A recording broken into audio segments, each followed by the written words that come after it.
Hello and welcome to my video. I am Manaburn, and this time I will be going through a team analysis about in the NASA league. It's a new STABmons league and we're going to do our best.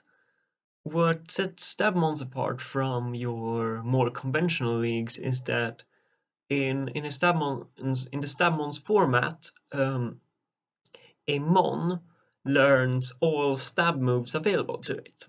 So, for example, Tapula will learn all Psychic type moves and all Fairy type moves in addition to its usual learn set. And going into this, I have never played this format before, but I thought it sounded decently fun. But mostly it was because some of the people in the league is one of the more fun ones to hang around with, I think, in the community that I have, in the part of the community that I have interacted with. And so I want to do my best. I also think that by joining and playing STABmons, you get a feel for more of like the underlying principles of the Pokemon game. Because instead of thinking like, well, I need to check a Zeraora or a Thunderous, they will both be electric types, and so they will all get the same electric type attacks. And then you get to think of like, all right, how do I deal with electric types in general? And that will be even more complex when you look at dark types that get a wide span move pool with like Parting Shot, Pursuit, Sucker Punch, Knockoff, and Nasty Plot as well. There will be a lot more variables to consider, and that will then carry over to your normal games where it will get a little easier. So by doing this, we both train our skills and we train our mind. Or that's the goal, at least. So for my first pick, I chose to draft Tapula. There were a lot of good picks around. I was looking at like Mega Garchomp, and there was something else. And they were available, but I chose Tapula because I think it's one of the better mons at setting Psychic terrain. There is also Indeedee, but Indeedee gets Pursuit Trap very easily as it is a Psychic type, and in the STABmons format, every Dark type gets access to Pursuit, because this is a natdex league, should mention. And Tapula also gets some benefits. It learns the powerful stab attacks in Flare Cannon and Psycho Boost Psystrike. It now also gets recovery in Moonlight. The Psychic terrain will also carry a lot of value, I feel like, because this is a format where every Mon, every Rock type, every Ice type, every Dark type, and every Steel type, and every Normal type will have access, and every Fighting type will have access to priority. That is 6 types. And if everyone is going to draft these slow Mons, because the slow Mons gain benefits from their priority options, then we're shutting it down right there.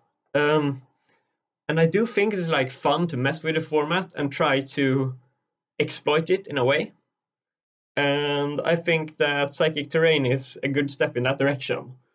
Also, with the powerful stabs in Flare Cannon and Psycho Boost, with a specs we may be able to even two-shot even some Steel types, depending on what kind of Steel types it is. Like, maybe not a Corviknight, but maybe a Skarm. I don't know, I haven't done calcs. And then for my next pick, there were also like, I was also thinking like about a good dragon, because a lot of the dragons gain like secondary buffs through secondary typing, like all the flying types get Dragon Ascent, which is a incredibly powerful flying type move. instead of like the usual like dual wing beats. But I figured like in the first round that there were a lot of dragons left. There were both like Salamence, Mega Garchomp, Dragonite, which we ended up drafting. There were also like both the Lati twins were still there, and all that good stuff, you know. But I ended up with Dragonite, and I took it because partially I think multi-scale is going to be good because in my mind this is a format where everyone will be firing off high-powered attacks. And so what could be better than a mon that is fit to survive the powerful attack and then dish out their own? It's like, if we trade, then I win, because it won't be a trade. A Dragonite will survive with kind of a sliver, hopefully. I've also seen Dragonite be paired with Tapula to pressure steel types because they're both of them bait them in. And like you're gonna see that we're drafting a plan to actively trying to exploit like the steel part of our opponent's roster. And that's also because like I like bird spam. It's like a pet archetype of mine. Dragonite also gets E-speed for some emergency priority. It's a little awkward with Lele's Psychic Terrain because Dragonite is not protected by the terrain, and the E-speed on the opposite side may be. But I think it'll work out. Then we continue our 80 speed gang with Gyarados. I think it was good value because we had 120 points and Gyarados was priced at 13.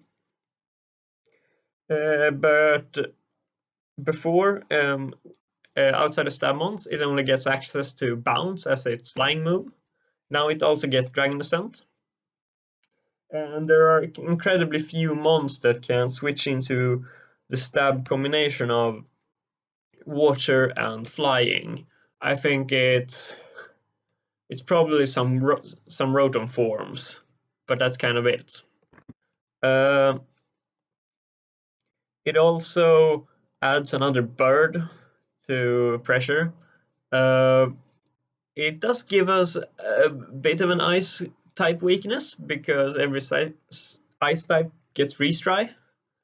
But I think it will be fine. We can also like Scarf it, run Moxie. I can't really justify it like in a core sense because I didn't draft it because it paired well. It was more so to stack on another powerful mon for like on a budget. Then round 4, we drafted Megalopony. The reason I drafted it was because partially it's a Megalopony that is round 4, and even though Megalopony it doesn't get like a whole bunch of new stuff in the STABmons formats, it's still like one of the fastest mons in a format that is driven towards an offensive meta. And Lopunny Mega has always thrived on being able to take down those squishes. It also pairs well in the sense that our fairy type is also a psychic type, which means that the fairy type cannot take dark attacks. And therefore we need something to alleviate that pressure. And Lopunny helps us that, and it also then pressures the dark types with U-turn, fighting stab, normal stab. We can also bulk up now, which is super exciting. We can also rapid spin with Mega Lopunny. You will see that it will be one of our few hazards removers.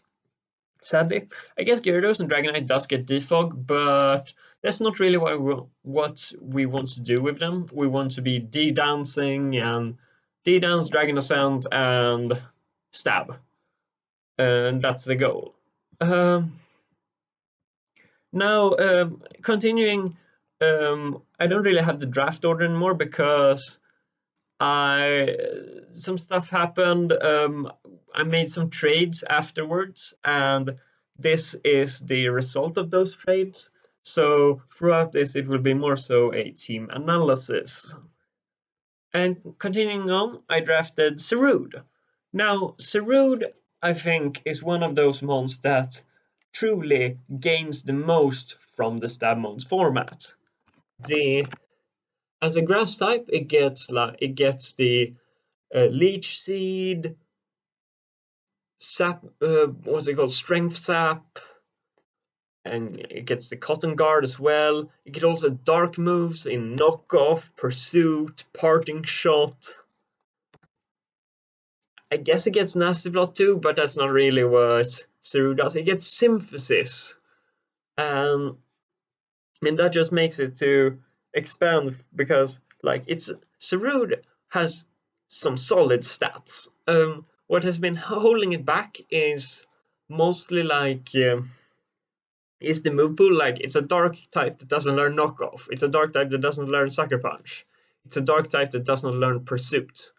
Now we are removing that weakness. And so I'm very excited to use Saru and see what it goes with. It gives us a dark type to the psychic fighting dark offensive core, and it also gives us a nice above 100 speed here. My goal was to have like Megalopane as our top end in the speed category, and then something above 100 and something above 110 if possible. You'll see where we get from there. And because like all of our mons have been quite expensive, if you add them up, like we have our Tapula, which was 17 points, Dragonite, which was 15, Gyarados, which was 13, like this is 45 right there. And then we have Lopunny Mega, which goes up to 63 out of 120, and then the Sarud, which takes us to 76. And we are not even halfway done. So we're gonna have to take some budget picks, which in a sense you could say that they are less powerful, but I think they are very exciting because I want to get better at using the lower tiers. I've only played probably OU and a few drafts, and so I hope that we can like squeeze the most out of these lower tier picks to justify. We got some power later on, you'll see. And so we got Trapinch, because Trapinch gets Arena Trap in this league. And what's so good about Arena Trap is that we get to trap the steel types and the pesky electric types that tries to bully us. It is very squishy, but it does have like your base 100 attack. And with Precipice Blades or Dragon Dart or Outrage, it also gets first impression. We have some potential. It also is a ground type that can be swap in on an immune electric attack and then trap the electric type, which I like. That's the idea of that sequence. And it also like enables Tapu Lele so well, because the only thing that switches in safely on Lele will always be steel types, and steel types be gone. Following that up, we also have the slacking. It's a 1-point mon that has a lot of stats. With the STABmons format, we get to click Stab Giga Impact with our base 160 attack slacking. And we can only move every other turn, but we do force some prep on our opponent's part. There's also a cheeky gimmick with entrainment, where slacking gives the truant ability to the opposing mon, and then we trap it with Trapinch, like a protect Trapinch, unless they switch out afterwards.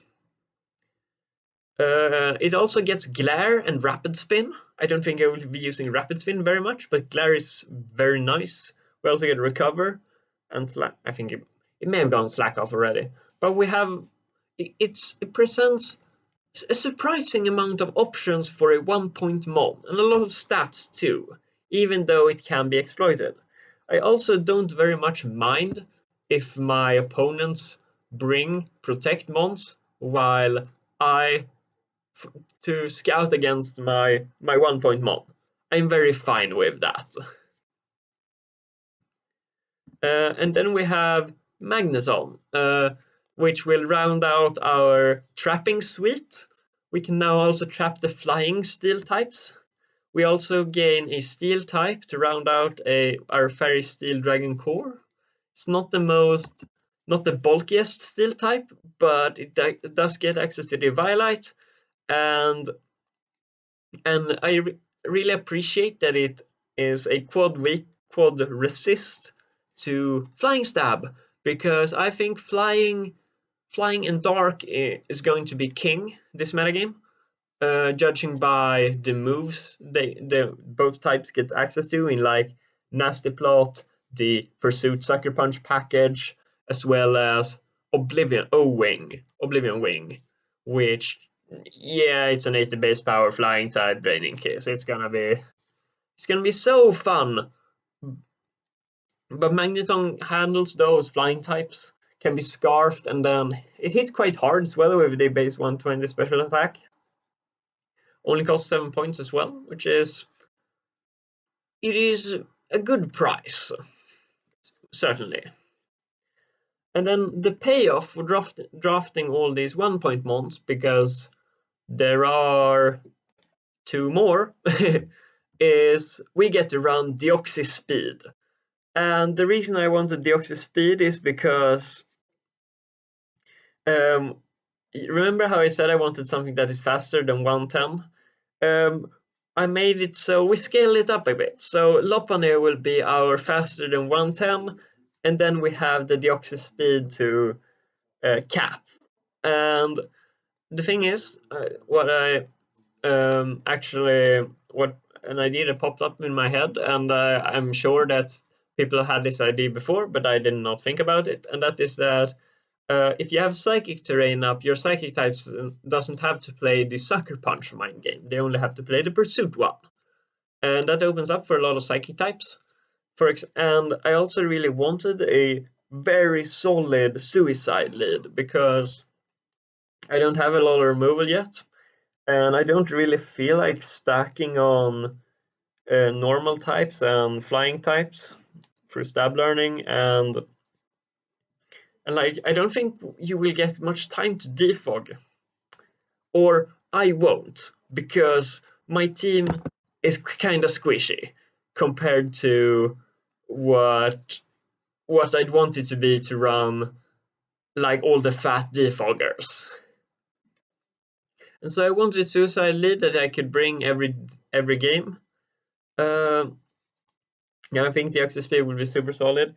Also, like, if you look back at like the Gen 6 OG metagame, there was an archetype that was Bird Spam, which is basically, I think, was Talonflame, Mega Pinsir, and then Dragonite and Tornadospherian maybe.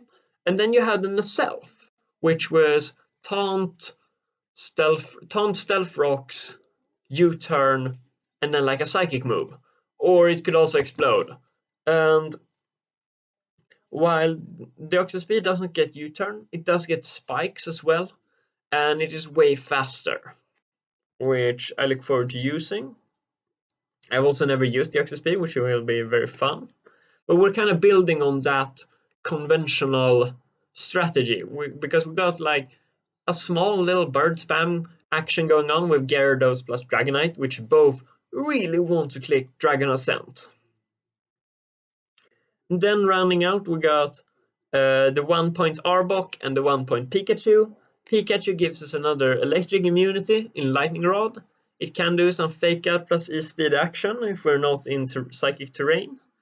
It's also just a solid 1-point mon with the higher attack and special attack when it is Light Ball boosted.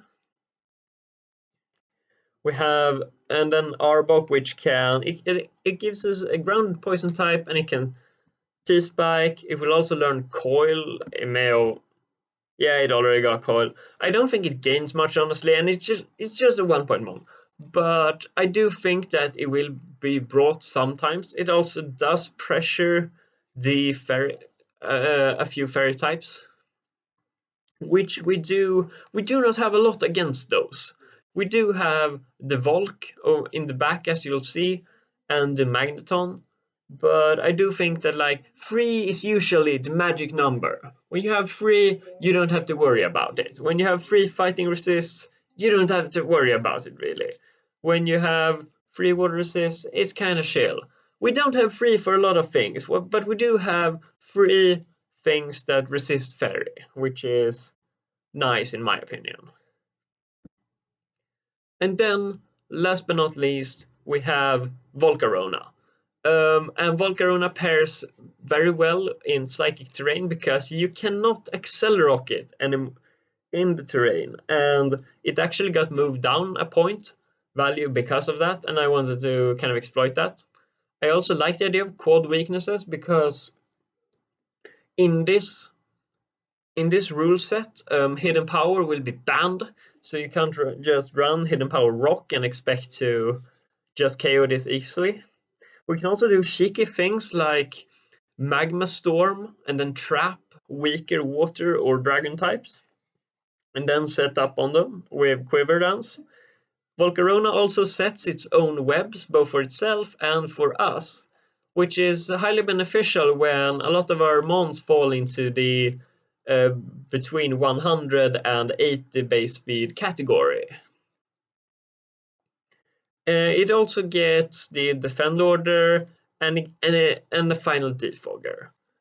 And overall, I think the team is decent. It can most certainly get better, but I'm gonna pat myself on the back for getting the trappers and being able to pair them with Lele and such good speed tiers. I really think that because of how high we cap, our opponents will always be pressured to run like Scarfers, and we may get away with not running as many, which is huge. Like instead of running Scarf Gyarados, we get run D-Dance and such. But that's my draft. There are probably points I have missed, but I don't see.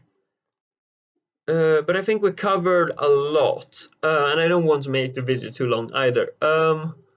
If there is anyone you'd like to ask or any point of feedback you want to make, then everything is appreciated. Thank you so much for watching.